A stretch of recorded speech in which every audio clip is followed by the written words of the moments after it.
Hello everyone, मैं हूं आतिफा और ऑडियो आर्टिकल प्रोग्राम में एक बार फिर से आपका स्वागत करती हूं।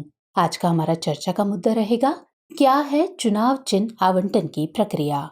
आज का यह आर्टिकल द इंडियन एक्सप्रेस में प्रकाशित लेख why has the election commission frozen the Shiv Sena symbol के सारांश पर आधारित है। इस आर्टिकल में टीम दृष्टि के इनपुट्स भी शामिल हैं और साथ ही ये सामान्य अध्ययन प्रश्न पत्र 2 के राज्य व्यवस्था खंड से जुड़ा है। तो चलिए लेख की शुरुआत करते हैं।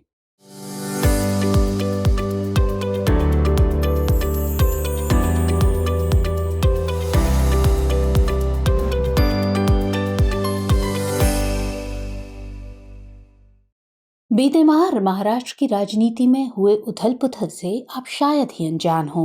इस उथल पुथल में शिवसेना के दो गुटों उद्धव ठाकरे और एकनाथ शिंदे के बीच पार्टी के नाम और चुनाव चिन्ह को लेकर लड़ाई ठन गई। महाविकास अघाड़ी सरकार के पतन के बाद नवगठित मुख्यमंत्री एकनाथ शिंदे ने कहा कि पार्टी के विधायी विंग में 2/3 से अधिक विधायकों का समर्थन होने के कारण मूल शिवसेना उनका ही गुट है, जबकि ठाकरे की अगुवाई वाले गुट ने भारत के चुनाव आयोग के सामने शिंदे के नेतृत्व वाले गुट के दावे को खारिज करने का आग्रह किया। ये मामला चुनाव आयोग के पास ही था। तभी महाराष्ट्र में होने वाले आगामी उपचुनाव के मद्देनजर दोनों गुट चुनाव निशान को लेकर फिर से अपनी दावेदारी पेश करने लगे। इसका नतीजा ये हुआ कि चुनाव आयोग ने शिवसेना के चुनाव चिन्ह को फ्रीज कर लिया। हालांकि ये पहला मौका नहीं है जब चुनाव आयोग ने इस तरह का कोई कदम उठाया हो। पिछले ही साल जब भारत के चुनाव आयोग ने लोजपा यानी लोक जनशक्ति पार्टी के बंगले के चुनाव चिन्ह को फ्रीज कर दिया था, ताकि पार्टी के दोनों गुटों में से कोई भी बिहार में होने वाले विधानसभा उपचुनाव में इसका इस्तेमाल नहीं कर सके। ठीक इसी तरह 2017 में भी समाजवादी पार्टी के साइकिल और अन्नाद्रमुक के 2 पत्ते को लेकर विवाद देखा गया था।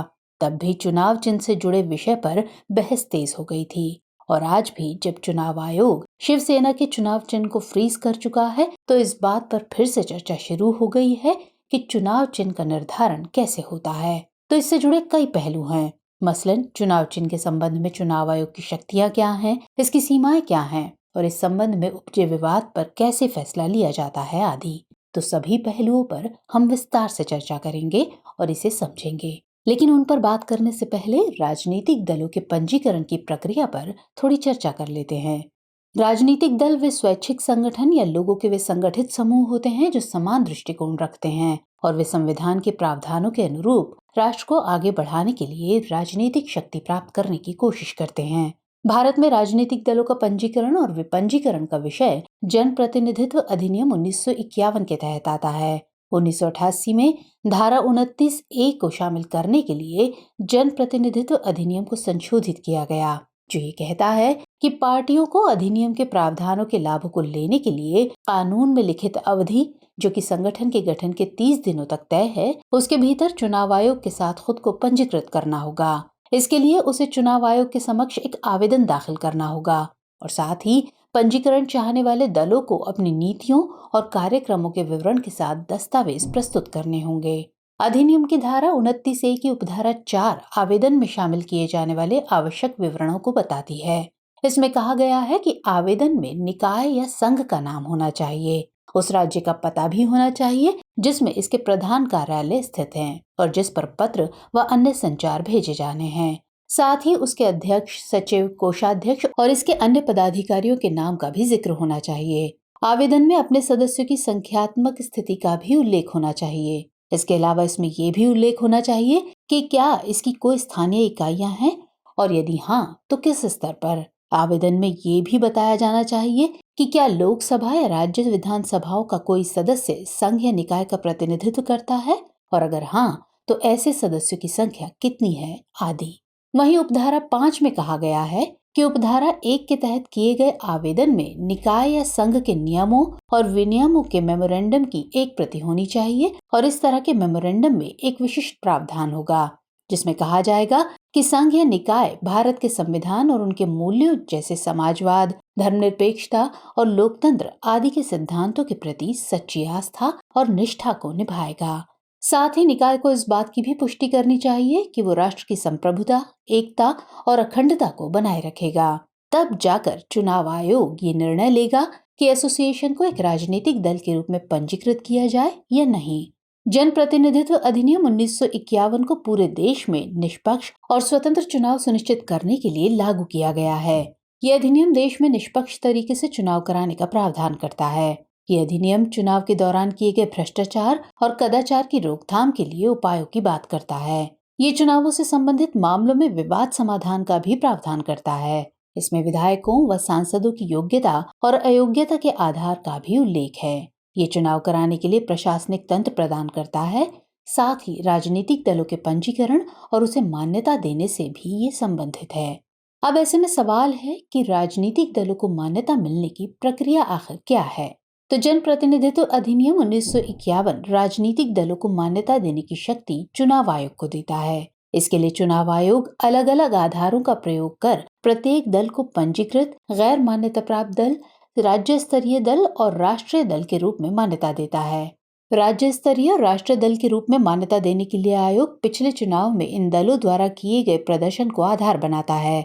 वर्तमान में राष्ट्रीय दल के रूप में मान्यता प्राप्त करने के लिए जो आधार तय किए गए हैं, उसमें पहला ये है कि अगर दल लोकसभा या विधानसभा के आम चुनावों में 4 या उससे अधिक राज्यों में वैध मतों का 6% मत प्राप्त करता है और किसी एक या अधिक राज्यों से लोकसभा में कम से कम 4 सीट प्राप्त करता है।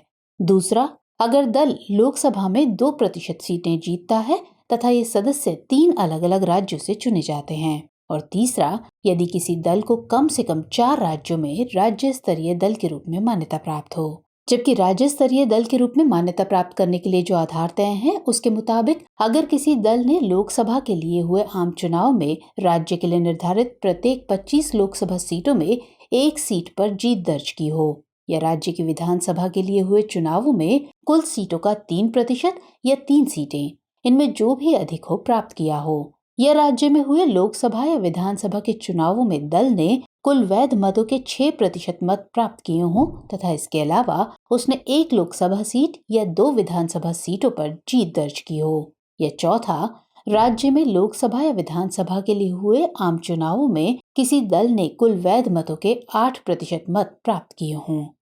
अब इसके बाद सवाल ये है कि भारत में राजनीतिक दलों को चुनाव चिन्ह कैसे आवंटित होते हैं। इस संबंध में आखिर कानून क्या कहता है। तो चुनाव चिन्ह किसी राजनीतिक दल को प्राप्त एक मानकीकृत प्रतीक है। इसका उपयोग पार्टियों द्वारा अपने प्रचार अभियान के दौरान किया जाता है। साथ ही इसे इलेक्ट्रॉनिक वोटिंग मशीन पर भी दिखाया जाता है, जहां मतदाता अपनी पसंद की पार्टी को वोट के लिए चुनते हैं। चूंकि भारत में तब अधिकतर लोग अनपढ़ थे और आज भी तकरीबन 1/4 नागरिक यहाँ निरक्षर हैं। ये नागरिक वोट डालते समय पार्टी का नाम नहीं पढ़ सकते हैं। इनकी ही सुविधा के लिए मतपत्रों या ईवीएम पर चुनाव चिन्ह को पेश किया जाता रहा है। 1960 के दशक में भारत सरकार ने प्रस्तावित किया कि चुनावी चिन्हों का विनियमन, आरक्षण और आवंटन एक कानून के माध्यम से किया जाना चाहिए। इस प्रस्ताव के जवाब में भारत के चुनाव आयोग ने 1968 में चुनाव चिन्ह, आरक्षण और आवंटन आदेश 1968 जारी किया और कहा कि राजनीतिक दलों की मान्यता देने और उसकी निगरानी चुनाव चिन्ह, आरक्षण और आवंटन आदेश 1968 के प्रावधानों द्वारा की जाएगी और इसी के तहत प्रतीकों का आवंटन भी होगा। आमतौर पर चुनाव आयोग गैर मान्यता प्राप्त पार्टियों को वरीयता क्रम में मुक्त प्रतीकों की सूची से कोई एक प्रतीक का चयन करने का विकल्प देता है, जिसके बाद उन्हें चुनाव आयोग द्वारा आवंटित किया जाता है। एक बार जब एक प्रतीक आवंटित हो जाता है तो इसे आरक्षित घोषित कर दिया जाता है और तब इसका उपयोग किसी अन्य पार्टी द्वारा नहीं किया जा सकता है।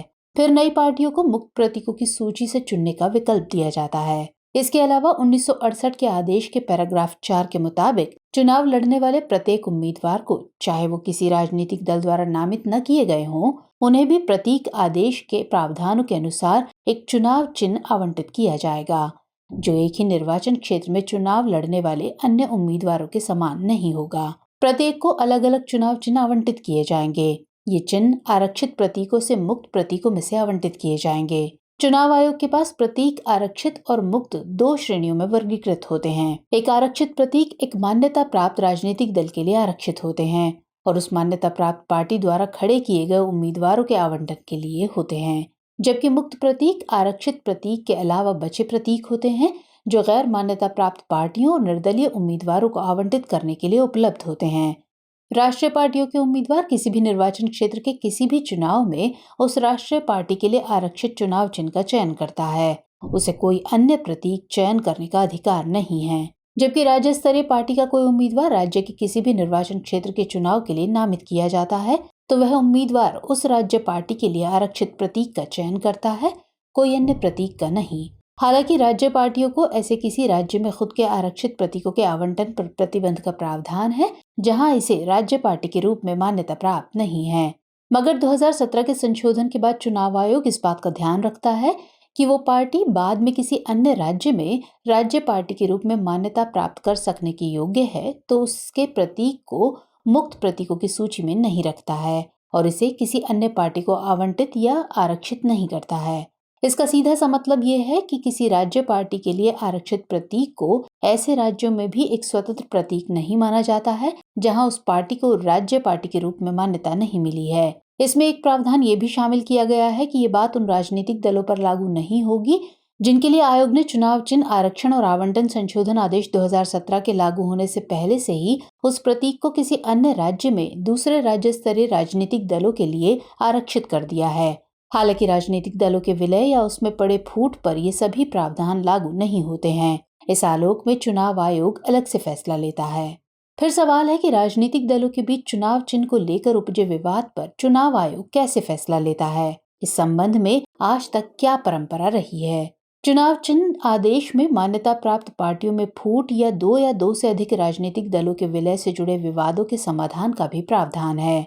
चुनाव चिन्हों को लेकर विवाद तब शुरू होता है जब किसी राजनीतिक दल के भीतर संघर्ष होता है और पार्टी विभाजन की ओर मुड़ जाती है। तब आयोग पार्टी के आधिकारिक दावे से जुड़े विवाद को सुलझाने के लिए पार्टी के संगठनात्मक और विधायी विंग में प्रत्येक दावेदार द्वारा प्राप्त समर्थन को देखता है। पार्टी के संविधान और पार्टी के एकजुट होने पर प्रस्तुत किए गए पदाधिकारियों की सूची की जांच करता है। किसी पार्टी के संगठनात्मक विंग में दावेदारों द्वारा प्राप्त समर्थन के संदर्भ में चुनाव आयोग पार्टी की शीर्ष संगठनात्मक समिति या समितियों की पहचान करता है और प्रतिद्वंदी दावेदारों का समर्थन करने वाले पदाधिकारियों, प्रतिनिधियों और सदस्यों की संख्या निर्धारित करता है। पार्टी के विधायी विंग के भीतर समर्थन के लिए आयोग उन सांसदों और विधायकों की संख्या को देखता है जो प्रत्येक प्रतिद्वंदी दावेदार गुटों का समर्थन करते हैं।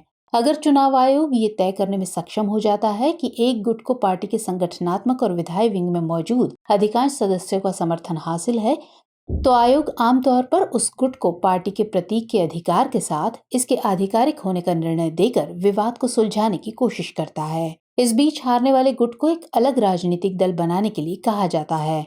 मगर यदि चुनाव आयोग को ये पता चलता है कि किसी भी गुट के लिए कोई स्पष्ट बहुमत का समर्थन मौजूद नहीं है तो वह पार्टी के प्रतीक को फ्रीज कर सकता है और दोनों गुटों को नए पार्टी नामों के साथ खुद को पंजीकृत करने की अनुमति दे सकता है या मौजूदा पार्टी के नाम में उपसर्ग और प्रत्यय जोड़ सकता है ताकि ये अंतर स्पष्ट किया जा सके कि नई संस्थाओं का गठन किया गया है और पुरानी पार्टी पर किसी गुट को अधिकार नहीं दिया गया है। प्रतीकों पर विवाद को लेकर सादिक अली और अन्य बनाम भारत निर्वाचन आयोग मामले 1971 में न्यायालय ने कहा कि प्रतीक किसी राजनीतिक दल की संपत्ति नहीं है जिसे दो मालिकों के बीच विभाजित किया जा सकता है। चुनाव प्रतीकों के विवादों को सुलझाने के लिए चुनाव आयोग की शक्ति संविधान के अनुच्छेद 324 और चुनाव नियम 1961 के नियम 5 से मिली है। साथ ही प्रतीक आदेश 1968 के पैरा 15 में एक मान्यता प्राप्त राजनीतिक दलों के विभाजन से उपजे प्रतीक विवाद को हल करने की शक्ति की बात की गई है। इसमें कहा गया है कि जब आयोग संतुष्ट हो जाता है कि एक मान्यता प्राप्त राजनीतिक दल के भीतर प्रतिद्वंदी गुट हैं जिनमें से प्रत्येक उस पार्टी के होने का दावा करता है तो आयोग मामले के प्रासंगिक तथ्यों और परिस्थितियों के आधार पर और दोनों गुटों के प्रतिनिधियों को सुनकर फैसला करेगा और बताएगा कि इसमें कौन सा गुट प्रतिद्वंदी गुट या मान्यता प्राप्त गुट या दल नहीं है। आयोग का यह निर्णय अंतिम होता है। इस संबंध में सुप्रीम कोर्ट का एक फैसला बेहद अहम है जिसमें कोर्ट ने कहा कि चुनाव आयोग एक ट्रिब्यूनल है और विवाद के मामले में किसी पार्टी की मान्यता रद्द करने या प्रतीकों के आवंटन के उसके फैसले को केवल विशेष अनुमति याचिका के तहत सुप्रीम कोर्ट में अपील करके ही चुनौती दी जा सकती है। लेकिन बाद में ये तय हुआ कि इसे हाई कोर्ट में भी चुनौती दी जा सकती है। वहीं पंजीकृत लेकिन गैर मान्यता प्राप्त पक्षों के विवादों के लिए चुनाव आयोग आमतौर पर उन्हें अपने विवादों को सौहार्दपूर्ण ढंग से हल करने या अदालत का दरवाजा खटखटाने की सलाह देता है।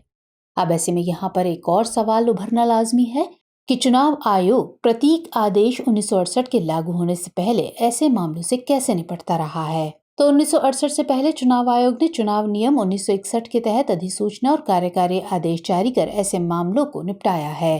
1968 से पहले किसी पार्टी का सबसे हाई प्रोफाइल विभाजन 1964 में सीपीआई का था। इसके एक समूह ने दिसंबर 1964 में ईसीआई से अलग से संपर्क किया और उसे सीपीआई मार्क्सवादी के रूप में मान्यता देने का आग्रह किया। उसने आंध्र प्रदेश, केरल और पश्चिम बंगाल के उन सांसदों और विधायकों की सूची प्रदान की जिन्होंने उनका समर्थन किया। चुनाव आयोग ने इस गुट को सीपीआई एम के रूप में मान्यता दी जब उसने पाया कि अलग अलग समूह का समर्थन करने वाले सांसदों और विधायकों द्वारा प्राप्त वोट 3 राज्यों में 4% से अधिक हो गए हैं। उसके बाद 1968 का आदेश पारित किया गया। इसके तहत पहला मामला भारतीय राष्ट्रीय कांग्रेस का तय किया गया। 1969 में भारतीय राष्ट्रीय कांग्रेस में ये पहला विभाजन था। पार्टी के भीतर एक प्रतिद्वंदी समूह के रूप में इंदिरा गांधी तब उभरी जब 3 मई 1969 को राष्ट्रपति डॉक्टर जाकिर हुसैन की मृत्यु हो गई और पार्टी के कामराज, नीलम संजीव रेड्डी, एस निजलिंगप्पा और अतुल्य घोष के नेतृत्व में नीलम संजीव रेड्डी को राष्ट्रपति पद के लिए नामित किया गया। जबकि इंदिरा गांधी, जो तब प्रधानमंत्री थी, उन्होंने उपराष्ट्रपति वीवी गिरी को निर्दलीय उम्मीदवार के रूप में चुनाव लड़ने के लिए प्रोत्साहित किया और निर्वाचक मंडल में शामिल कांग्रेस के सदस्यों से पार्टी अध्यक्ष निजलिंगप्पा द्वारा जारी किए गए व्हिप की अवहेलना में विवेक से वोट करने का आह्वान किया। नतीजा ये हुआ कि नीलम संजीव रेड्डी राष्ट्रपति का चुनाव हार गए और पार्टी विभाजन की ओर चली गई। तब भी चुनाव आयोग ने पार्टी के तत्कालीन चुनाव निशान को फ्रीज कर लिया था। तो कुल मिलाकर सार ये है कि दुनिया के सबसे बड़े लोकतांत्रिक देश होने के नाते भारत में आम चुनाव कराना अपने आप में बेहद चुनौती भरा काम है। इस दौरान इलेक्ट्रॉनिक वोटिंग मशीनों पर उम्मीदवारों के नामों के साथ साथ चुनाव चिन्हों की मौजूद एक सारणी दर्जनों भाग लेने वाले दलों को एक दूसरे से अलग करने में मदद करती है। जिस देश में अभी भी लगभग 1/4 आबादी निरक्षर है, वहाँ ये प्रक्रिया मतदाताओं के लिए अपनी पसंद के प्रतिनिधि को चुनना आसान बना देती है। ये बात सही है कि ज्यादातर देशों में पार्टी के प्रतीक उसके मूल्यों या विचारधाराओं का प्रतिनिधित्व करते हैं, मगर भारत में मौजूद प्रणाली इस बहुसंख्यक परंपरा से भिन्न है। यहाँ खुद लोगों को डिजाइन करने की बजाय पार्टियों को चुनाव अधिकारियों द्वारा नियंत्रित पहले से मौजूद सूची से चयन करना होता है और वही उसका प्रतीक बनता है। चलिए अब नोट करते हैं आज का सवाल। तो सवाल है, मान्यता प्राप्त राजनीतिक दलों के आपसी विलय या उनमें हुए विभाजन से उपजे विवाद पर फैसला लेने का अनन्य अधिकार चुनाव आयोग के पास है। इस कथन के आलोक में अपना मत प्रस्तुत कीजिए।